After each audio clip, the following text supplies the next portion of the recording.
Q&A, karena setiap pertanyaan selalu ada jawaban. Dipandu oleh Yohana Margareta.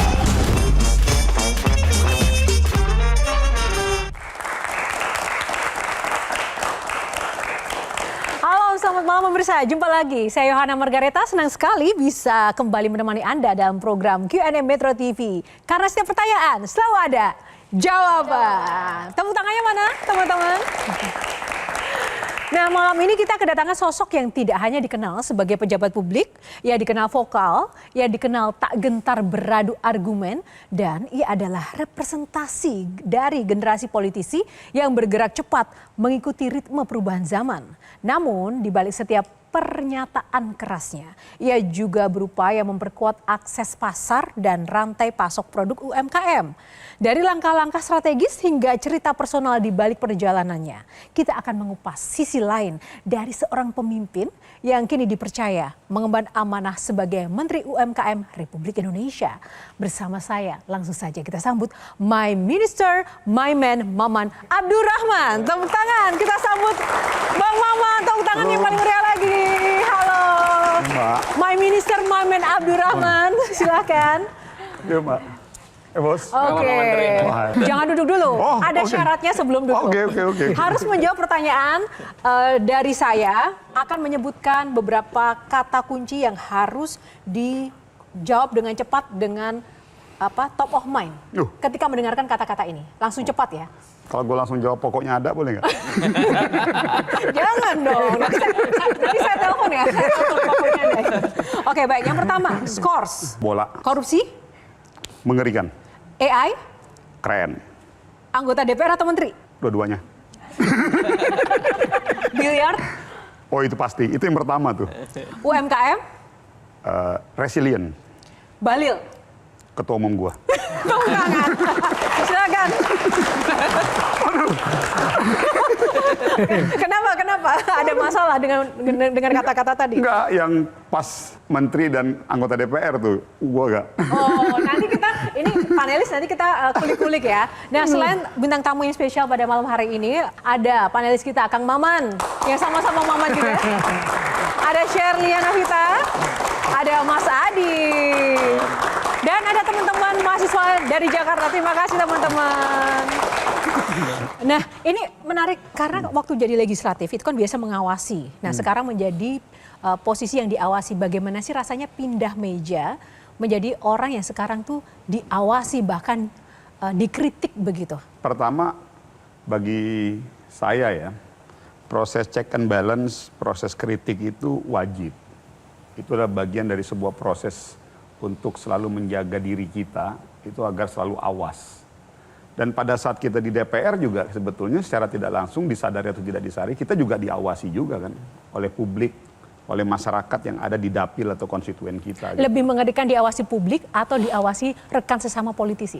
Nggak ada yang mengerikan, memang itu hal yang wajib. Ini kita konsekuensi dari pejabat publik, konsekuensi jadi pejabat publik ya harus siap. Kalau diawasi sesama rekan politisi itu bagaimana sih? Ya, tantangannya? Ya memang kalau ini technically ya, memang posisinya itu berbeda. Kalau kita ini teknis ya, teknis di kantor, di DPR gitu. Kalau dulu kan kita tuh kayak ada di kursi satu, nah ini kayak sekarang nih. Jadi saya jadi kayak lagi sidang tesis. Gitu. Sidang skripsi. Kembali ke pertanyaan yang di awal tadi sebelum duduk. Lebih nyaman jadi menteri, anggota dewan atau politisi? Saya kan dibesarkan dari dunia aktivis ya. Ini zaman-zaman kita hampir satu angkatan sama Mas Adi nih. Adi Pray, beliau di UIN, saya di Trisakti. Menjadi menteri itu sebetulnya kalau dalam perspektif, dalam pendekatan karir politik kita sebagai aktivis gitu ya. Ini kan proses pencapaian kepercayaan yang diberikan sama kita. Jadi sebetulnya tantangannya berbeda tuh. Antara kita sebagai menteri dengan sebagai anggota DPR gitu. Lebih berat yang mana? Saya harus bilang menteri. Kenapa Bang Maman? Karena kita langsung nunjuk publik, langsung nunjuk ke kita kan sendiri. Misalnya hari ini saya orang yang paling ditanya, paling dicari terkait maju tidaknya UMKM. Terkait misalnya kalau ada isu mengenai usaha mikro, kecil, menengah, ya orang akan nunjuknya ke saya. Ada nggak case yang paling menantang, yang terberat, yang pernah dihadapi selama menjadi menteri? Kalau dari sisi pekerjaan, saya jalan aja lah ya. Artinya kita terus berusaha, bergerak, bekerja, do the best. Dan saya kan dari dulu selalu berpikir, pokok apapun yang saya lakukan, saya harus meninggalkan legacy positif. Itu kalau dalam konteks kerjaan. Cuman yang saya sempat agak terganggu tuh pada saat isu yang ter-Eropa itu tuh. Yang ada surat untuk hak Karena wilayah itu, nih, KBRI. itu Kenapa? fakta keseharian saya, itu sama sekali saya bukan tipe yang kayak begitu. Makanya pada saat ada kejadian itu, saya agak terganggu aspek moral dan nurani saya. Karena memang selama 2 periode saya di DPR, saya hampir tidak pernah menggunakan fasilitas-fasilitas kayak begitu. Dan yang kedua, ini terkait saya sebagai kepala rumah tangga. Dan yang terjadi itu kan betul-betul tidak sesuai dengan fakta yang ada itu. Jadi makanya saya jawab opini publik atau isu itu dengan saya datang ke KPK. Tapi itu paling membekas sepertinya. Membekas banget. Paling membekas. Membekas. Karena memang faktanya nggak ada. Menjadi pejabat publik dan saya harus sampaikan dan saya harus buktikan bahwa di saat kita diberikan kesempatan ini kita juga harus bisa menorehkan tinta positif. Apa yang sama ketika jadi aktivis sampai sekarang jadi pejabat yang masih dijaga dan tidak tergoyahkan? Nilai apa? Nilai Bang? moral. Dari zaman dulu saya belum jadi menteri, saya belum jadi anggota DPR, saya tuh punya kebiasaan habit yang nggak bisa saya selalu makan di pinggir jalan. Insiden aja tuh, pokoknya cuek aja kapan pas tiba-tiba ada pecel lele gitu di pinggir jalan, ada tukang sate, ya udah gue berhenti tuh. Masih melakukan itu sekarang sampai hari ini masih. Dan itu memang bukan pencitraan tapi memang aslinya begitu. Nah kalau misalnya gue pencitraan pasti udah gue expose kemana-mana tuh. Nah, jadi maksud gue itu bagian dari gue menjaga asa, menjaga moral gue. Karena hari ini gue punya tanggung jawab besar, Mbak. Gue harus menjaga spirit dan semangat adik-adik gue yang telah berproses dalam dunia gerakan kampus. Jadi kalau gue gagal, gue rontok, gue jatuh dan gue nggak berhasil atau mohon maaf kayak tadi seperti ada pertanyaan korupsi itu, gue akan menghancurkan semangat spirit adik-adik gue aktivis. Dan malam ini janji ya tidak akan masuk ke ranah-ranah korupsi. Kalau lo tanya ke gue, Bismillah, Insya Allah. Oke, langsung saja ke teman sesama aktivisnya, Mas Adi.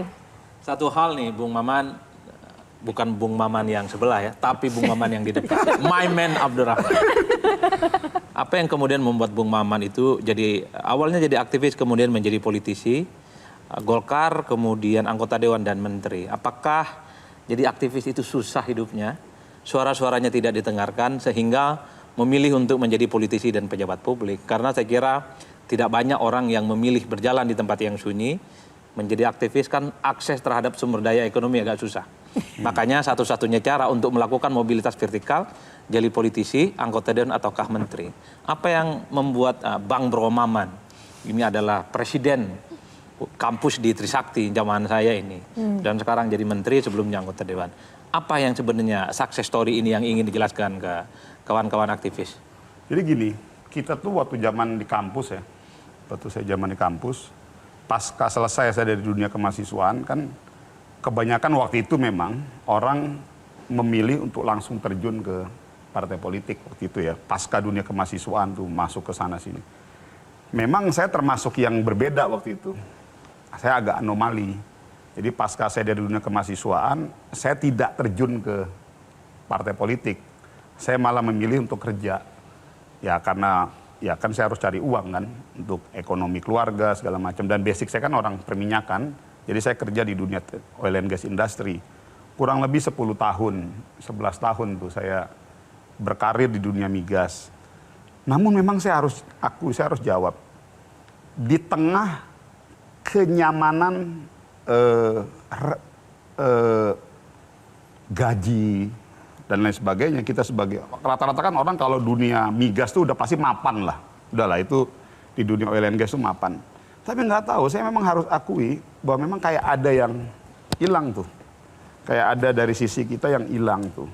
Terus beberapa teman-teman, waktu itu kita ngumpul, teman-teman aktivis lah, baik itu yang di nasional, Jakarta, terus teman-teman saya dari kampung tuh, dari Kalbar. Mereka bilang gini, Man, lu balik lagi dong. Itulah kurang. Ini cerita sequence sejarah nih. Lu kayaknya harus balik lagi lah. Yuk kita warnai nih panggung politik. Ya udah, akhirnya saya memutuskan waktu itu, ya udah, saya mau terjun lagi ke politik. Dan sarannya waktu itu, ini ada yang menarik. Ini cerita ini seru nih. Sarannya waktu itu menyarankan saya masuk ke Demokrat.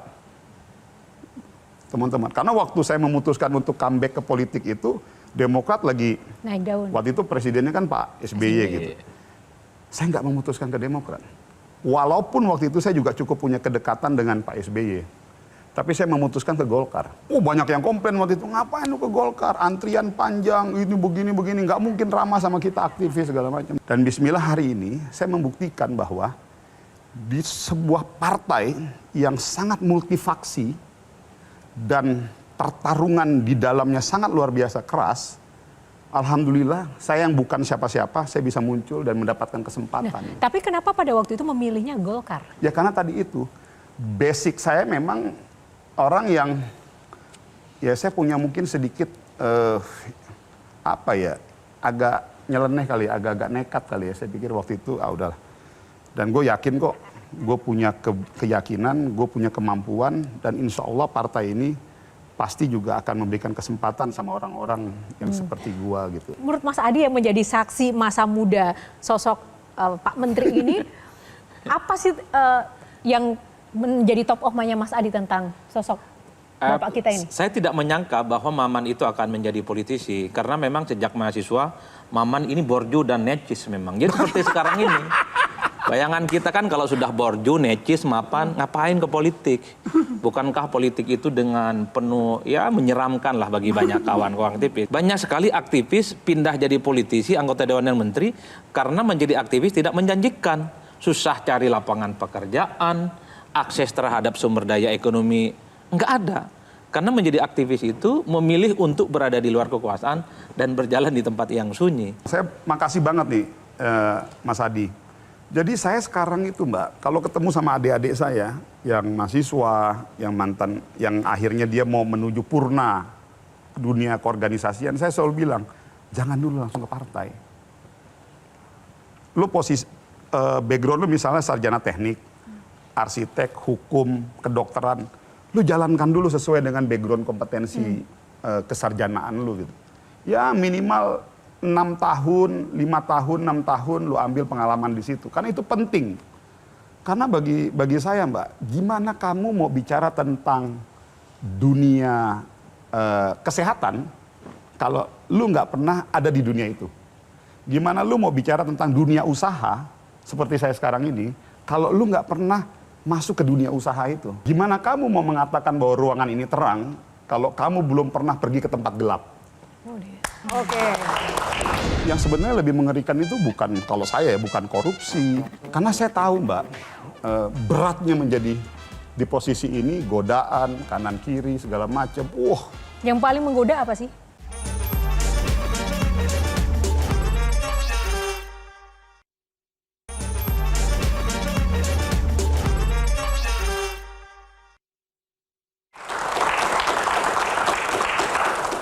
Nah, bicara soal mahasiswa tadi kan semangat aktivisnya itu ternyata masih dipegang marwahnya sampai sekarang walaupun sudah menjabat sebagai seorang menteri. Nah, Bang Maman ini itu kan lulusan teknik.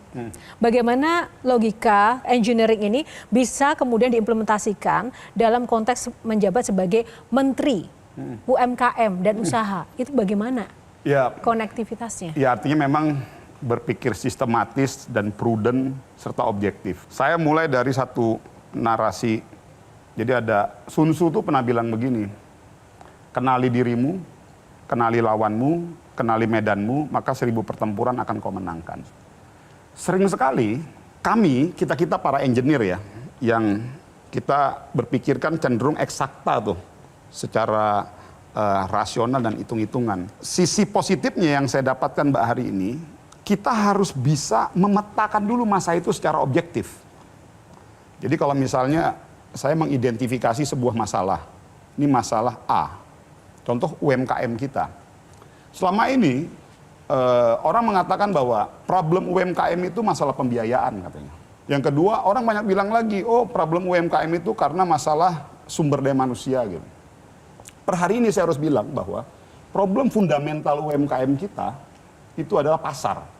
Tahun 2025 kemarin, alokasi pembiayaan untuk sektor mikro, kecil, dan menengah itu kurang lebih sekitar 1.800 triliun. Jadi kalau dilihat dari tren grafik, Mbak, itu udah luar biasa meningkat. Tapi pertanyaannya, kenapa kok nggak bisa membuat UMKM kita tumbuh pesat sih? Problemnya ternyata, Mbak, pasar. Contoh, kita bantu si UMKM A dengan akses modal. Oke, mereka dapat modal 100 juta untuk usaha. Yang kedua, kita bantu lagi pelatihan buat mereka. Supaya mereka punya kemampuan pengelolaan keuangan, sumber daya manusia, dan segala macam. Sudah kita bantu. Lalu mereka produksi barang, tapi barang yang nggak bisa dijual, itu pun akhirnya kredit macet. Makanya sekarang kalau perhatikan, saya selama 4 bulan ini, saya selalu ngomong mengenai masalah lawan itu produk-produk impor ilegal itu. Yang menghancurkan UMKM kita di tanah air kita ini, produk impor ilegal yang dari Cina ini. Saya tidak anti impor, saya selalu bilang bahwa saya anti impor ilegal. Kalau yang legal ya monggo, tercatat, ada bea masuk segala macam. Contoh misal barang dari Cina masuk ke Indonesia itu 10.000 perak harganya per item. Karena dia pak legal segala macam, akhirnya bea masuk segala macam jadi 20.000. Yang mengerikan ini, barang-barang dari Cina datang ke Indonesia, harga di sana 10.000, masuk secara gelap, ya 10.000 juga. mereka suka-suka mau jual berapa aja. Nah, lalu konkretnya gebrakannya apa untuk membuat UMKM itu naik kelas sekarang? Nah, coba perhatikan dalam beberapa statement Pak Presiden, beliau sekarang sudah mulai fokus tuh. Statement beliau menyampaikan barang-barang impor itu ini. Terus kemarin juga ada perintah Pak Presiden dan Pak Menteri Keuangan juga mulai menata institusi kita di Bea Cukai. Saya tidak bilang institusinya rusak, tapi oknum-oknumnya. Karena yang bisa mengatur alur flow masuk barang keluar itu ya di situ. Yang mengerikan ini adalah impor-impor ilegal. Dan ini yang harus kita tata sama-sama. Dan itu gebrakan yang ini berantas. Ini yang harus kita tata dan ini nggak bisa kerja kami sendiri. Makanya alhamdulillah Pak Presiden selalu menyarankan ke kita inkorporasi, koordinasi, kerja bersama, dan ini kita tata nih. Itu tadi kembali pada pertanyaan awal ya. Implementasi dari latar belakang sebagai Ya mungkin karena itu, teknik karena dan logika sistematis. saya dulu, sarjana teknik itu ya. saya tuh dulu PI Mbak, Petroleum Engineer. Petroleum Engineer itu berbeda dengan civil engineer. Kalau sipil kan dia ngelihat barangnya di depan mata tuh, gedung, bangunan gitu. Kita Petroleum Engineer itu kita bekerja nggak ngelihat barang. Nyari. Jadi di bawah bumi tuh. Nyari. Bisa bayangkan itu, kita bekerja dengan sesuatu yang kita nggak tahu barangnya di bawah. Kalau dulu saya disebut Petroleum Engineer, Petroleum sekarang Engineering? Political Engineer. Political engineer. Sama-sama P. Oke, kita akan lanjutkan ke momen yang lain. Saya begitu lihat jam tangannya, benar kata Adi Prayitno nih. Ini orang ini nih, apa Dendi, Borju gitu kan ya. Tapi kok begitu terganggu dengan waktu kasus ter-Eropa, padahal itu kan biasa aja sebenarnya. Karena itu menyentuh harga pride saya sebagai seorang laki-laki. Oke. Dan sebagai seorang suami. Dan tahu siapa pelakunya yang ingin merusak nama Maman Abdurrahman? Ya, tahulah, tapi saya pikir udahlah itu menjadi urusan saya secara pribadi. Saya kan sekarang ketua alumni Ikatan Alumni Trisakti itu. Kenapa saya mau ambil itu? Karena memang saya berpenting untuk menjaga moral saya. Kumpul lagi tuh sama teman-teman saya yang lama-lama. Terus mereka kan juga bisa jadi pengkritik saya. Emang lo jangan lebay, lo jangan belagu lah. Kan jadi kayak gitu-gitu kan. Jadi kita perlu jaga itu kan. Karena saya tahu Mbak, beratnya menjadi di posisi ini, godaan, kanan kiri, segala macam. Yang paling menggoda apa sih? Lupa daratan. Yang sebenarnya lebih mengerikan itu bukan, kalau saya ya, bukan korupsi, bukan ini. Kita kayak berada dalam sebuah, kayak pakai narkoba tuh. Kekuasaan itu candu. Edik. Fly banget. Iya, kayak edik kayak gitu. Karena punya power. Jadi kalau kita nggak mampu kontrol diri, sadar diri, nah akhirnya kita ke bawah. Dan kita nggak sadar itu. Kalau istilah saya, nah kebetulan menjadi pejabat publik itu yang harus lo perkuat itu adalah satu, kesadaran ilahiyah lo. Nah ini saya udah mulai masuk ke dalam perspektif spiritual nih. Iya, kesadaran ilahiyah. Karena itu yang bisa nge-guide dan ngejaga kita tuh. Pada saat kesadaran ilahiyah kita jaga, dan kita aktifkan terus, ya namanya hidup kadang-kadang kita adalah menyimpang sedikit, segera balik ke tengah. Kadang-kadang berlebihan sedikit, segera balik ke tengah. Terkadang kebahagiaan bisa membawa malapetaka juga bagi kita. Namun terkadang penderitaan itu juga malah bisa membawa keberhasilan buat kita. Artinya apa? Kebahagiaan dan penderitaan itu seperti dua mata pisau yang sama-sama punya impact negatif dan positif. Tinggal tergantung kita sebagai manusia, kita sebagai hamba Allah, bisa melihat ini dalam pendekatan kesadaran ilahiyah enggak? Bahwa pada saat lu mendapat kebahagiaan, lu mendapat kesuksesan, lu mendapatkan jabatan ini sejatinya adalah cobaan. Pada saat lu mendapatkan penderitaan dalam hidup lu, mendapatkan kesusahan dalam hidup lu, ini sejatinya juga cobaan. Cobaan untuk apa? Untuk selalu mengingat dia. Itu yang mungkin... Boleh nggak satu lagi? Nyambung dari jawaban Pak Menteri. Jadi jawaban Pak Menteri itu akhirnya menyadarkan kita semua bahwa ada satu penyakit orang yang ketika udah sampai di titik tertentu, Pak Menteri, istilahnya adalah delusion of grandeur. Jadi akhirnya tadi istilahnya lupa daratan. Oh akhirnya ini hidup dalam bubble-nya sendiri ketika ada blind spot yang boleh jadi kanan kirinya sampaikan. Kayaknya enggak deh, akhirnya lupa dengan tujuan utamanya apa. Kalau tadi disebutkan kesadaran spiritual itu kan sifatnya pribadi ya Pak Menteri ya, urusan kita dengan Tuhan. Ada nggak cara lain atau mungkin keluarga yang berusaha untuk jadi benteng? Atau mungkin selain kawan-kawan misalnya seperti Bung Adi misalnya untuk menjaga agar Kalau saya ngomporin, Cel. ngomporin ya. Pokoknya ada. Pokoknya ada. Untuk tetap on the track karena biasanya itu mau dari timur barat setiap pemimpin besar itu pasti jatuhnya di situ Pak Menteri. Ada nggak trik khusus? Kebetulan saya Mbak, saya yang memang membudayakan dan paling nggak suka dipuji saya tuh. Saya tuh di teman-teman saya tuh, kalau misalnya, oh paten kali ini Pak Menteri ini top gitu. Udah top kali lah Pak Menteri. Gue paling males banget tuh kalau dengar kata-kata itu tuh.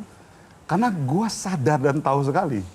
Kalau saya terjebak dan terbius pada kata-kata pujian itu, saya berarti sudah masuk kepada fase gue akan jatuh tuh.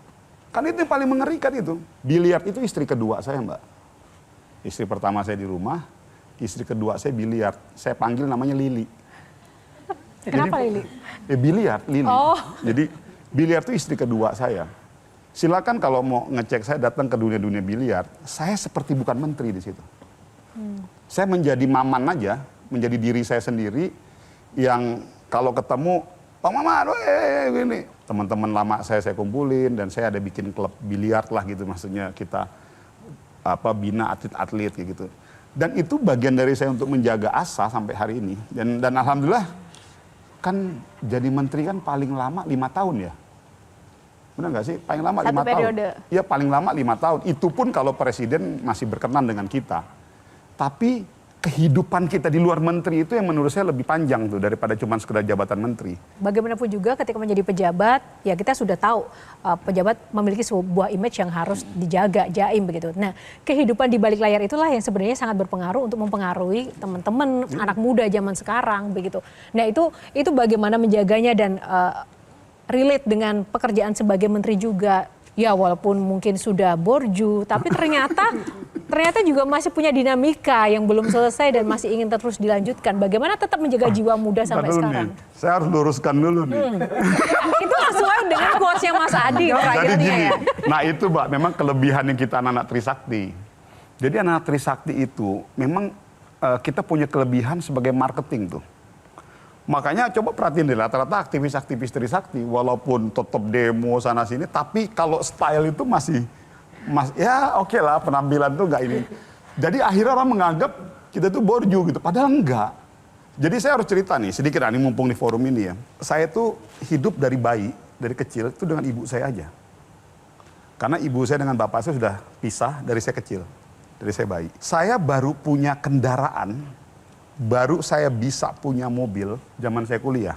Jadi saya selama saya tinggal di Pontianak di Kalimantan Barat itu, saya tinggal dengan ibu saya berdua, terus tinggal di daerah pinggiran Pontianak, dan bahkan lebih jauh lagi saya harus cerita bahwa saya tinggal di rumah sangat sederhana, program pemerintah Bank BTN. Dan bahkan beberapa teman-teman saya yang dulu yang di Jakarta gitu ya, kalau ke Pontianak, tuh saya tunjukin rumah saya yang lama itu, pada nangis tuh. Cuman karena memang akhirnya saya dapat kesempatan kuliah di Trisakti, karena ya bapak saya yang ngasih kesempatan saya kuliah, ya sudah. Dan saya bisa kuliah di Trisakti, itu bagi saya udah luar biasa lah. Karena itu kesempatan lah bagi saya, dan saya manfaatin itu. Akhirnya terkesan karena saya tadi ya memang kita di Trisakti dibangun dengan sebuah budaya, ya walaupun kita duit kita kempes-kempes ya, setidaknya gaya kita harus ada dikit lah, gitulah kurang lebih sebenarnya. Jadi akhirnya terkesan kita memang kayak anak borju, tapi itu kehidupan saya yang sebenarnya. Dan saya juga nggak tahu Allah memberikan saya kesempatan pada titik hari ini bisa sampai saya menjadi menteri. Ini juga di luar ini udah over ekspektasi dalam kehidupan saya. Makanya sering sekali saya kalau ditanya sama teman-teman saya, apalagi plan lo ke depan, gue udahlah. Jadi pada saat saya dapatkan sanksi skorsing 1 tahun, cuman saya harus bilang juga, ini gue sekalian promosi juga, nilai kuliah gue, IP gue bagus Mbak. Berapa? Jadi walaupun gue tukang berantem, tapi secara akademik gue bagus lah, itulah kurang lebih. Kalau begitu, apa makna ibu bagi seorang Maman? Waduh.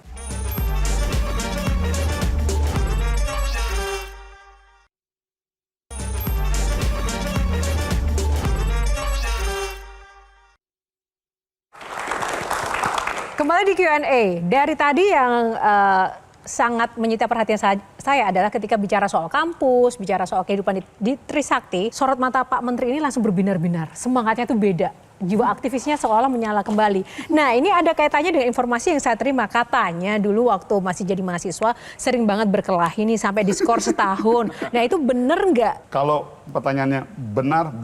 Benar. Saya itu ya tadi mungkin karena latar belakang masalah keluarga, kan macam-macam tuh, kumpul. Artinya kehidupan tadi yang Pak Menteri sampaikan ketika hanya dengan ibu, dengan situasi yang sangat sederhana itu, apakah membentuk karakter menjadi keras atau bagaimana? Ya akhirnya, ya itu tadi saya bilang. Jadi mungkin faktor latar belakang keluarga, terus udah gitu saya masuk ke dalam sebuah jurusan yang kita nggak punya keluarga di Jakarta. Jadi rata-rata kan anak-anak kampung-kampung tuh. Kalau kami itu yang kuliah di jurusan teknik perminyakan, pertambangan, geologi itu rata-rata kan anak-anak daerah. Jadi akhirnya kita cenderung membangun sebuah komunitas yang solid gitu. Nah jadi karena terus yang ketiga masa lagi mencari jati diri, anak ABG kan umur 18 tahun, 19 tahun, 20 tahun gitu ya. Berkumpul dulu jurusan saya itu punya tradisi berantem di teknik perminyakan itu, dan saya ketua angkatan. Jadi akhirnya suatu ketika ada peristiwa besar, keributan yang sangat besar di Trisakti, akhirnya menyebabkan kerusakan gedung, terbawa pada itu keributan besar. Kalau teman-teman lihat di berita itu tahun 2002 kalau nggak salah itu. Jadi ada keributan besar, ya akhirnya kita yang dianggap sebagai pemimpin itu kena sanksi semua. Tapi itu justru malah saya berterima kasih sama Allah. Karena itu titik kontemplasi proses perubahan saya. Andai kan waktu itu saya tidak diberikan sanksi, mungkin saya nggak bisa sampai pada titik ini. Cuman saya harus bilang juga, ini gue sekalian promosi juga, nilai kuliah gue, IP gue bagus Mbak. Berapa? Jadi walaupun gue tukang berantem, tapi secara akademik gue bagus lah, gitulah kurang lebih. Jadi waktu itu akhirnya gue diajak proyek tuh kerja. Jadi untuk mengisi masa 1 tahun saya diajak kerja sama dosen saya ini, Pak Burhan namanya. Saya bilang aja memang orang. Dan Pak Maman juga. Jadi ada dua, Pak Maman dan Pak Burhan, 2 orang itu. Saya ngerjain proyek di Aceh. Aceh Tamiang. Yang kemarin kena bencana. Makanya pada saya termasuk yang cukup intens tuh di sana. Karena itu pun saya punya sejarah di Aceh Tamiang itu. Jadi saya kerja waktu itu. Dan sejak itulah saya mulai side job. Saya belajar tuh kuliah sambil cari-cari proyek, kerjaan di sana-sini gitu. Jadi saya dapat banyak hikmah sih. Makanya saya punya satu pelajaran kehidupan, Mbak. Apa itu kesuksesan? Kalau tanya ke saya, kesuksesan itu karena lu pernah gagal. Ini adik-adik semua, kita semua. Kalau kita semua nggak pernah merasakan kegagalan, kita kan nggak pernah tahu tuh rasa arti dari sebuah kesuksesan. Jadi dari perjalanan saya waktu itu, kejadian peristiwa sanksi skorsing itu merubah diri saya betul-betul. Ini kalau gue kayak gini terus gue nggak bisa. Ya gue tahu masalah gue mungkin begini segala macam, tapi gue harus berubah. Akhirnya sejak itu saya langsung memutuskan, saya langsung masuk ke organisasi, dan saya menganggap anak-anak muda yang kecil-kecil itu yang tukang berantem segala macam, sebetulnya mereka bukanlah anak yang jahat gitu. Mereka itu adalah anak-anak yang mungkin punya energi lebih, tapi nggak tahu mau menyalurkan energinya kemana gitu. Nah akhirnya saya memutuskan waktu itu saya salurkan energi saya ini, betul-betul saya terjun ke intrakampus, ke organisasi, dan sampailah saya pada satu titik saya menjadi Presiden Mahasiswa Trisakti. Disitulah saya mulai ini.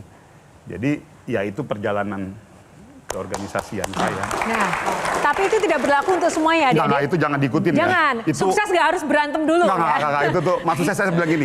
Sorry. Yang nggak berantem, jangan berantem dulu. Begini. Ini saya baca bukunya nih, Mbak. Ini yang bikin bukunya Ki Hajar Dewantara.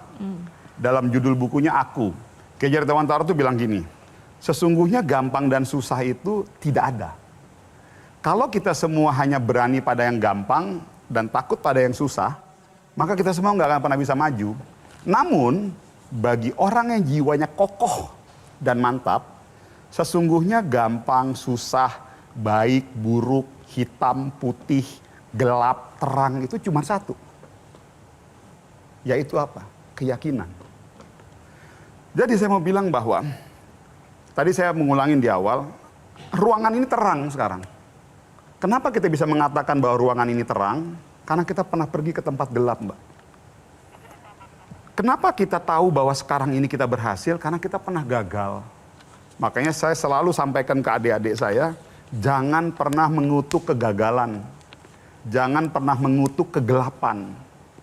Karena kegelapan itu kita butuhkan sebagai syarat kita untuk tahu bahwa sekarang di dalam ruangan ini kita berada pada ruang yang terang. Bagaimana kemudian dengan penderitaan itu sendiri? Apa maknanya bagi seorang Maman? Bagi saya penderitaan itu memang harus kita dapatkan. Andaikan dalam hidup ini kita nggak pernah menderita, Mbak, kita nggak akan pernah tahu sebuah kesenangan. Jadi kalau tanya ke saya sekarang, saya sudah pada suatu titik, ya sudah, saya alhamdulillah ini adalah bagian dari proses. Dulu waktu saya kecil, Mbak, saya termasuk anak yang selalu menyalahkan bapak saya. Dalam setiap proses problematika rumah tangga kita. Tapi setelah saya pikir-pikir, gue berterima kasih sama bapak gue. Andaikan saya dulu mungkin tidak dari keluarga broken home, saya mungkin nggak bisa pada di bangku ini. Jadi problem-problem rumah tangga, problem-problem kehidupan kita di masa lalu itu harus selalu kita maknai dalam sebuah proses. Saya masuk ke dalam pendekatan spiritual nih ya. Itu adalah bentuk kerinduan Tuhanmu padamu. Jadi saya selalu memaknai itu aja. Nah, kalau begitu apa makna ibu bagi seorang Maman? Waduh, kalau ibu itu jimat saya, Mbak. Jadi kalau lebih jauh lagi itu ya ibu itu adalah ibu saya, ibu itu adalah bapak saya, ibu itu adalah orang yang ya cinta pertama saya kali ya. Ada yang belum pernah terwujud, apa yang mungkin menjadi kerinduan atau keinginan, harapan Bunda, Ibu? Nggak akan mungkin, Mbak, kita bisa mewujudkan apapun yang bisa diinginkan oleh dia. Karena saya pikir pokoknya apapun ceritanya, saya sebagai anak ya berusaha semaksimal mungkin lah untuk urusin ibu saya. Jadi walaupun berat gitu ya, apapun itu ya. Jadi kalau tanya ke saya sih, ya ibu itu adalah segalanya. Oke, Kang Maman? Tapi terhadap Bapak, di atas makam Bapak, Maman Abdurrahman menulis semoga senyum-senyum di atas sana. Ya, kayaknya Mas ngeliat. Jadi, saya kalau melihat seorang bapak itu seperti lagu Monster. Pernah dengar nggak lagu Monster tuh? Judulnya Monster tuh. Bahwa di situ mengatakan bahwa saya sudah memaafkanmu dan bagi saya Anda adalah bukan bapak saya bukan anak Anda. Tapi kita adalah kedua orang dewasa yang saling memahami dan mengerti proses perjalanan kita. Dan itu saya melihat bapak saya. Dan saya berterima kasih dari semua proses perjalanan hidup saya dengan orang tua saya. Bagi saya ternyata menjadi seorang ayah itu kita mengambil jalan monster way. Karena sometimes sebagai seorang bapak kita tidak membutuhkan senyuman atau pujian anak kita. Tapi yang kita butuhkan adalah anak kita itu menjadi kuat dari kita. Karena kan, jadi kalau bapak itu bagi saya itu mengajarkan tentang kekuatan. Tentang kekuatan untuk menghadapi kehidupan ini. Tapi kan nggak mau anaknya Maman Abdurrahman seperti yang dialami Maman Abdurrahman terhadap Abdurrahman bin Mido ini kan? Enggak.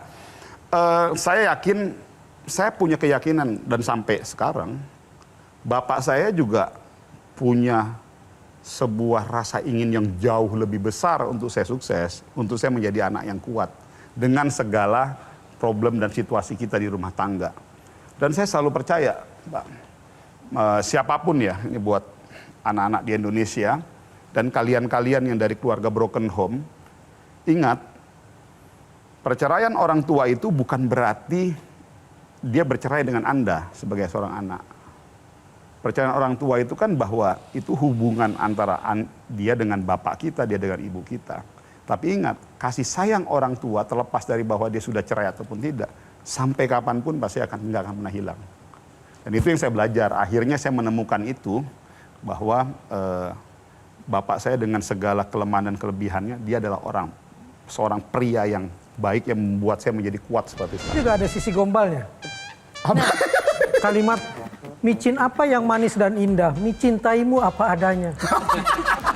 Dan saya dapat jodoh saya, istri saya ini di AMPI.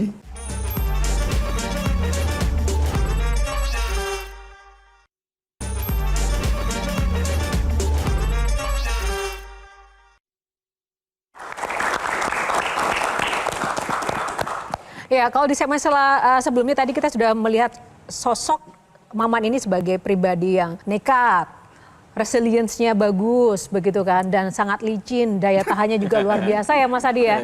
Nah, kalau sekarang di mata seorang Shirley, itu apa yang bisa disimpulkan dari tadi perbincangan dengan sosok Pak Menteri kita? Setiap politikus hebat dan orang-orang besar itu kan pasti punya role model ya, Pak Menteri ya. Sebetulnya siapa role model atau mentor Bapak baik di dalam maupun di luar politik? Dari awal saya terinspirasi untuk akhirnya saya mau ke politik. Dari awal zaman saya di kampus itu Akbar Tanjung. Saya dari awal. Jadi dari zaman saya di kampus tuh tahun 2002 pasca itu ya, akhirnya kan saya sempat masuk di HMI kan, ikut LK gitu. Saya mau belajar kan. Jadi pada saat saya dari dunia, dulu tuh sebenarnya pertama kali saya tahu dunia antah berantah gerakan itu di Forkot tahun 98 tuh. Jadi makanya saya sama Adian, sama Wahab itu kita udah kenal dari zaman dulu. Nah setelah itu saya ya tadi di kampus segala macam, lalu saya memutuskan untuk akhirnya saya mau fokus ke dunia intrakampus itu ya waktu zaman itu saya melihatnya Akbar Tanjung. Boleh tahu kenapa nggak Bang? Atau prinsip-prinsip khusus yang diajarkan oleh nggak ada. Ya dia udah selesai aja dengan diri dia. Karena sebagai politisi tadi ini, your heart is only for your lover. Hati lo hanya untuk orang yang kau cintai. Jadi jangan pernah bawa perasaan dalam politik ini. Ya artinya, dan saya melihat karena dalam politik itu kan kesetiaan, pengkhianatan, tadi saya juga bilang penderitaan, kemenangan itu sebetulnya hal yang up and down aja. Bahkan kalau di Golkar itu ada yang mengatakan bahwa itulah indahnya kalau di politik dan di Golkar, kita bisa mati berkali-kali dan bisa hidup berkali-kali. Jadi pada saat kita kalah ataupun kita mati dalam permainan politik, pertarungan politik di Partai Golkar, itu belum tentu besok kita akan mati. Itulah enaknya, indahnya di Partai Golkar itu di situ. Karena partai ini kan sangat dinamis sekali kan. Jadi kan dulu saya memutuskan masuk ke Golkar itu nggak seperti orang lain memang Kang. Kalau orang lain kan dia datang atau gimana dibawa masuk ke pengurus gitu. Kalau saya memang nggak. Saya ujuk-ujuk aja tiba-tiba saya lihat di website itu dulu waktu saya masih di kantor, lagi kerja. Putra Agung Laksono, Dev Akbar Safikarno Laksono, Menko Kesra waktu itu Pak Agung Laksono, mencalonkan diri menjadi Ketua Umum AMPI. Jadi saya langsung berpikir, ini AMPI ini apa lagi kan gitu. Wah nih, salah satu organisasi kepemudaan Partai Golkar. Akhirnya saya putuskan waktu itu, oke, gue mau masuk AMPI dan gue langsung maju sebagai Ketua Umum AMPI waktu itu. Jadi udah tuh, jadi saya waktu itu ajak kumpulin teman-teman tuh, wah rame semua mantan-mantan ketua BEM seluruh Indonesia itu ada kurang lebih 60-an lah tuh gue kumpulin. gue udah putusin gue masuk Golkar, tapi gue mau maju dulu jadi ketua umum AMPI. Semua orang bilang, lu orang gila man. Lu nggak punya NPAG, nggak tahu Golkar apa. Loh, justru bos, dengan gue bawa aktivis-aktivis ini, wah ini kan ngolah nih kan. Ini kan kita harus bawa aktivis-aktivis intra kampus ini untuk mewarnai Partai Golkar. Wah ya begitulah. Akhirnya ya maju saya jadi ketua umum AMPI. Dan Tanpa KTA? Tanpa KTA Golkar. Akhirnya saya ngurus juga kan. Jadi saya ngurus di kampung saya di Pontianak, di Kalbar. Saya urus mau segala macam. Ya maksud saya, ya itu mungkin ada sisi-sisi yang... Sisi gelap. Sisi-sisi kenekatan Tapi kali. katanya juga ada sisi gombalnya. Apa? Kalimat, micin apa yang manis dan indah, micin taimu apa adanya. Oke, kamu apa yang kamu mau tahu ini? Apa ini sosok Maman ini? Dan saya dapat jodoh saya, istri saya ini di AMPI. Jadi saya akhirnya ketemu sama istri saya. Akhirnya kita nikah ya dari AMPI itu. Jadi saya maju, ya akhirnya kalah kan. Ya Dev yang menang, saya masuk dalam kepengurusannya Dev. Ya istri saya itu salah satu temannya Dev dari kecil gitu. Ya udah akhirnya kita... Jabatan gak dapat, istri dapat. Satu pertanyaan soal legacy dari Kang Maman. Selain menaruh dan mendukung Pangsuma FC di Pontianak, apalagi legacy buat tanah kelahiran? Mungkin sekarang saya udah nggak bisa lagi bicara tentang legacy untuk tanah kelahiran saya. Kalau dulu, waktu saya jadi anggota DPR, Kang, alhamdulillah legacy saya itu berhasil membuat 470 desa di Kalimantan Barat dari 520 desa yang awalnya sama sekali nggak ada listrik.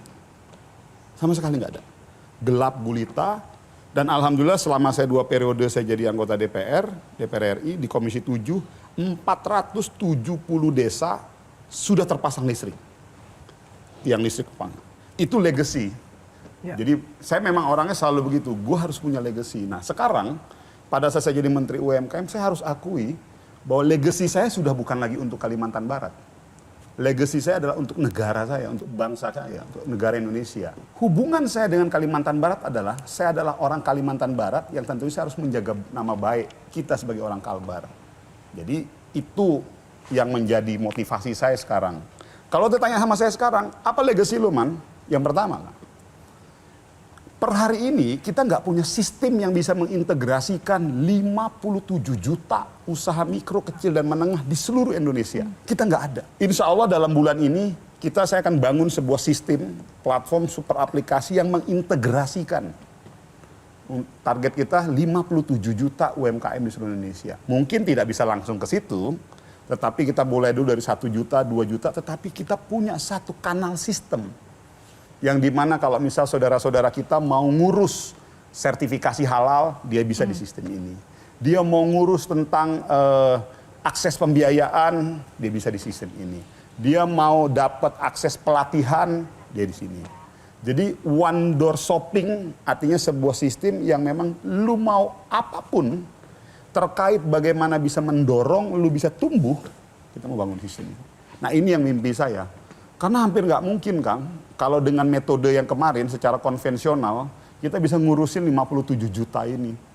Terus, karena nggak mungkin selamanya bisa sama pemikiran menteri dengan gubernur, dengan kepala daerah, nggak mungkin sama. Baik. Jadi itu mungkin mimpi besar saya dan saya mohon didoakan saya. Mbak, terakhir boleh nggak sih? Terakhir, cepet aja. Oke, cepet aja. Anggota DPR sudah, menjadi menteri sudah, what's next? Ya saya pasrah aja ke atas. Oke. Jadi bagi saya, dan alhamdulillah saya sudah bisa sampai pada titik ini, udah over ekspektasi dalam hidup saya. Saya dari dulu nggak pernah berpikir saya bisa jadi menteri. Jadi sekarang kalau ditanya sekarang ya, saya sudah, ya mungkin bisa dibilang fana kali ya.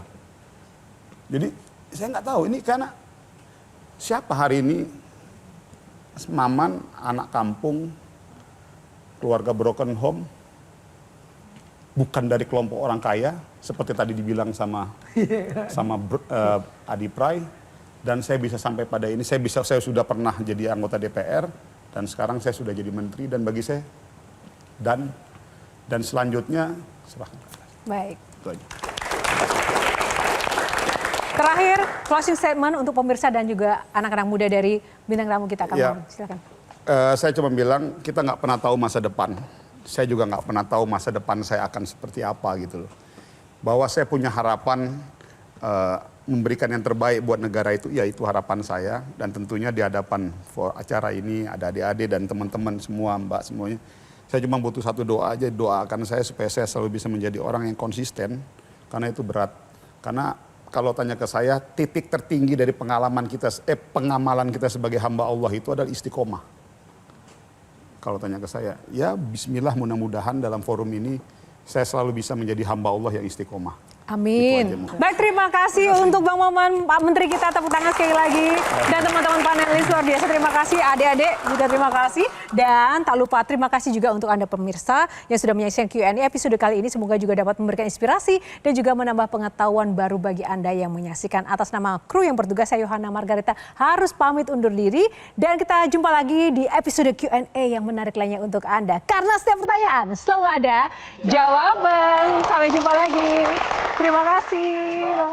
Silakan.